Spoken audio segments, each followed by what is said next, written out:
네, 이어서 미국 증시의 흐름 속에서 국내 시장에 대한 투자 전략을 연결해보는 시간입니다. 연결고리가 되겠는데요. 자, 오늘은요, 교보증권 영업부의 윤여민 팀장 나오셨습니다. 어서 오세요, 팀장님. 네, 안녕하십니까. 네.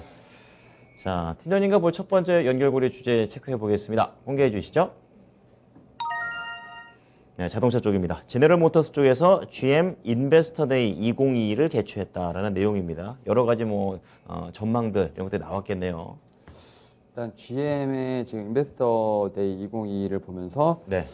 GM이 이제 미국뿐만 아니라 글로벌 시장에서 1위 기업으로 탈바꿈하려는 원대한 포부를 드러냈다. 칼을 갈았던 네, 보여주는군요. 그래서 예. 뭐 결론적으로 보면 이제 전기차 중심의 좀 사업 재편을 하겠다. 그래서 좀 미래 로드맵을 좀 제시를 했는데 네.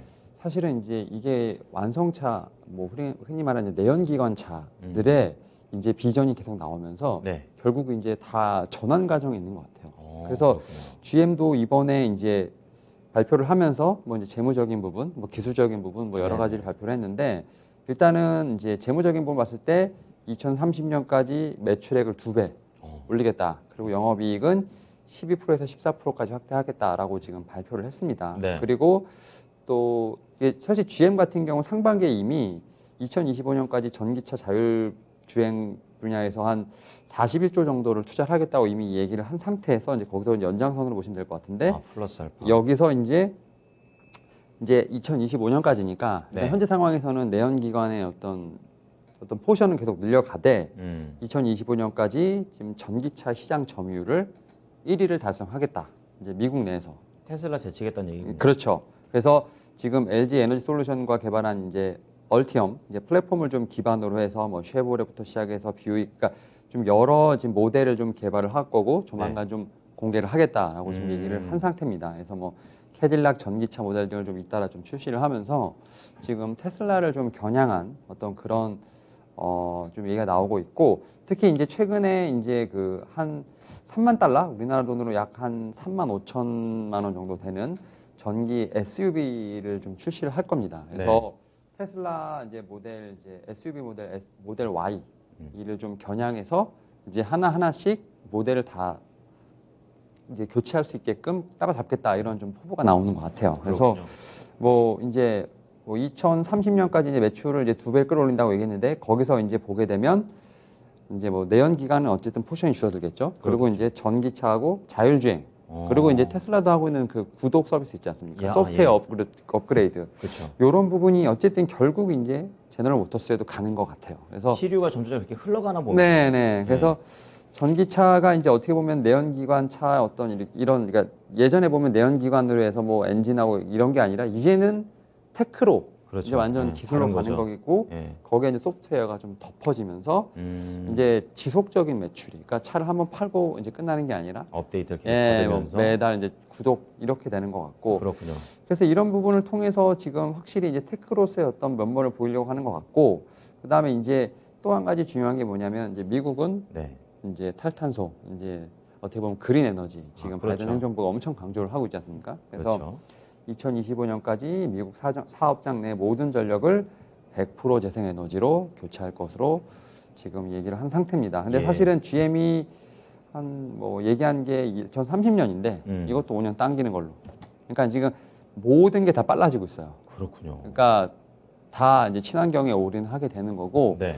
결국 이런 부분을 통해서 이제 LG 에너지 솔루션과 이제 합작 이런 부분이 상당히 중요해진 상황이기 때문에 결국 이제 GM뿐만 아니라 지금 미국에 있는 이제 완성차 업체들. 네. 그러니까 결국 테슬라가 지금 현재 상황에선 전기차 봤을 때 뭐 딱 우리가 생각해도 1위 기업으로서 어떤 아성을 붙이고 있지만 상징적이죠. 네, 이제 완성차 업체들이 많이 따라올 것으로 보이고 있고 예. 테슬라도 제가 볼 때는 그래서 이제 뭐 우주 산업 같은 이제 또 다른 사업 모델을 좀 대부분 개발하고 있는 게 아닌가 싶은데 결국 이제 전기차 어떤 친환경에 대한 어떤 경쟁은 가속화될 것 같습니다. 그렇군요. 네. 자, GM이 이제 여러 가지 앞으로에 대한 그런 미래 계획을 좀 밝혔는데요.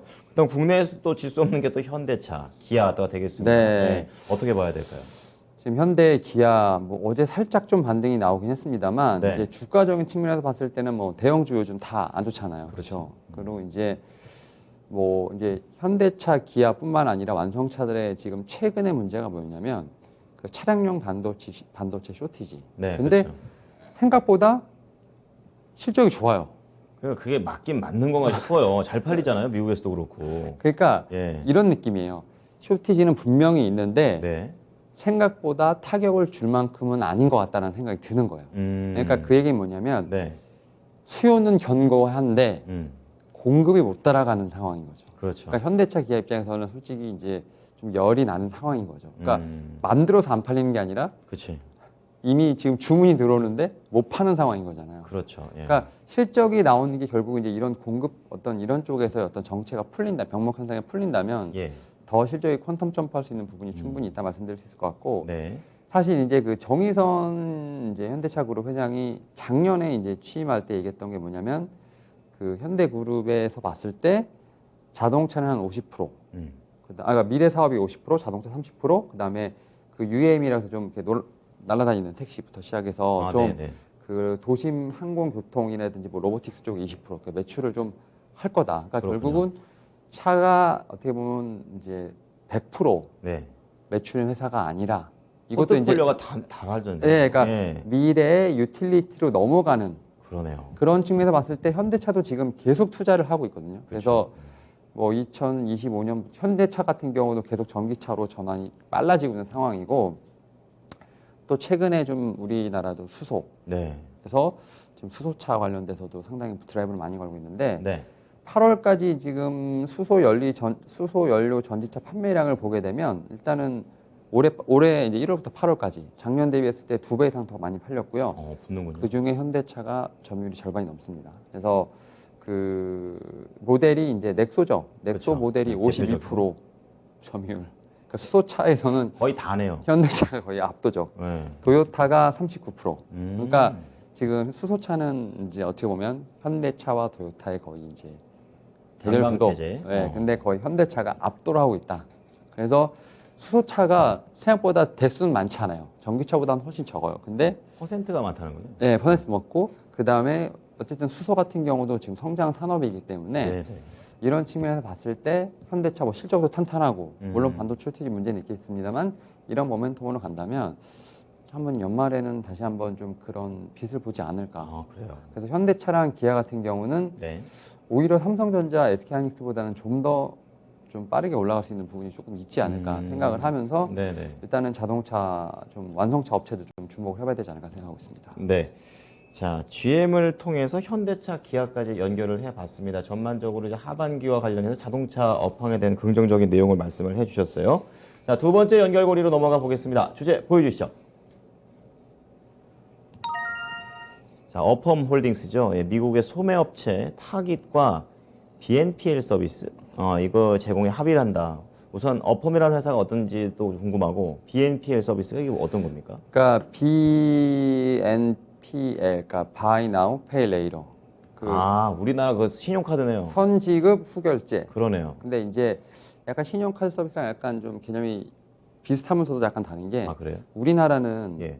신용카드 결제할 때 이제 무이자 할부가 되잖아요. 그렇죠. 근데 미국은 이제 무이자 할부는 할부는 없어요. 그러니까 없는데 없었군요. 예. 이거는 이제 어떻게 보면 신용카드는 할부를 낸다 하더라도 미국에서 이자가 발생하는 것 같아요. 그러니까 우리나라도 보면 3개월, 6개월 하는데 어쨌든 카드사랑 제휴된 쪽에서만 어떻게 보면 그렇죠. 무이자가 다 되는 건 아니죠. 근데 예. 그냥 카드 할부하게 되면 그래도 할부이자가 나가잖아요. 그렇죠. 미국은 좀 그런 게 있는데 이거 이거 같은 경우는 여러 차례 나눠서 내지만 원금만 내면 돼요. 할부 그런 이자가 없는 거. 오. 그리고 이제 BNPL 같은 경우는 좀 뭐 신용이랑 좀 상관없는 이거 개인 다른 신용과 그런 쪽이기 때문에 네, 네. 사실 고객 입장에서 봤을 때는 좀 충동 구매를 일으킬 수 있는 아주 네. 안 좋은 네. 예, 그런 거네. 근데 이제 예. 그 업체 입장에서 봤을 때는 지금 이제 고객이 구매하러 왔다가 이제 소비를 하는 소비자 전환율이 그러니까 소비 전환율이 한 30%까지 늘었다고 합니다.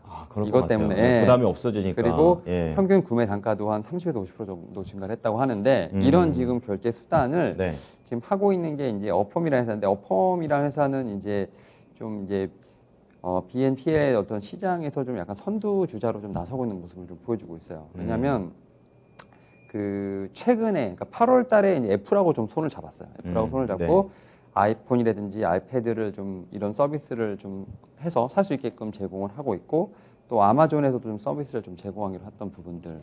그래서 그런 부분들을 봤을 때 네. 상당히 상장했을 때 좀 뭐 급등을 했던 뭐 그런 모습을 보여주고 있었고, 그랬군요. 그다음에 최근에 말씀하셨던 것처럼 이제 그 타깃이랑 함께 지금 또 이런 서비스를 제공하기로 했기 때문에 뭐 결국은 이제 온라인 뭐 오프라인 지금 제가 볼 때는 충분히 지금 소매 시장의 어떤 변화가 있다라고 생각이 들고 있고, 또 이 네. 회사가 또 이제 그 또 모바일 결제 플랫폼을 좀 만들고 있는데 거기에 이제 그 뭐죠? 그 암호화폐 거래까지 할 수 있게끔. 아, 그렇군요. 그래서 이제 그 어플을 통해서 이제는 뭐 금융 서비스를 웬만한 건 다 하는, 그래서 그렇겠네요. 원스톱 숍일 좀 되기를 바라는 어떤 그런 원대한 포부가 있는 것 같습니다. 네. 그래서 사실 뭐 최근에 좀 이제 한 8월, 9월까지는 조금 주가가 좀 많이 그 상장 이후에 좀 눌렸었는데, 앞서 말씀드렸던 것처럼 애플과 협의, 아마존 어떤 그리고 또 타겟 이런 좀 대형 업체들과의 지금 서비스 협약을 통해서 지금 다시 주가가 좀 반등하는 모습 보여주고 있다 말씀드릴 수 있을 것 같습니다. 그렇군요.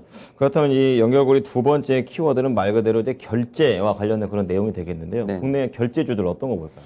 일단 뭐 저는 이제 NH 한국사이버결제, 그다음 뭐 셔틀뱅크가 좀 떠올랐는데, 네. 지금 NH 한국사이버결제 같은 경우는 이제 뭐 아시겠지만 온라인 국내 쇼핑몰의 그렇죠.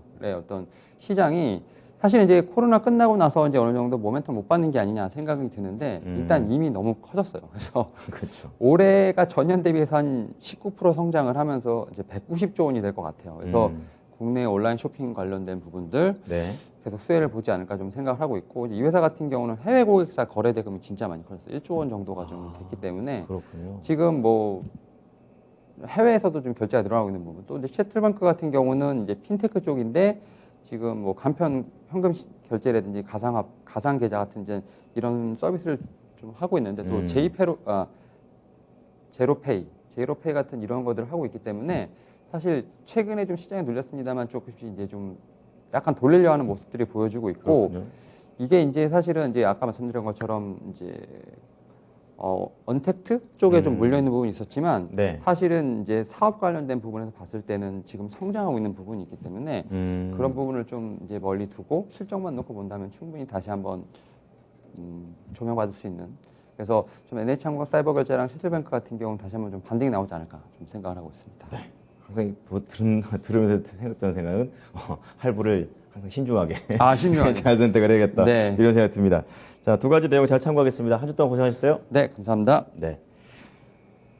자, 지금까지 교보증권 영업부의 윤여민 팀장과 함께한 연결고리였습니다.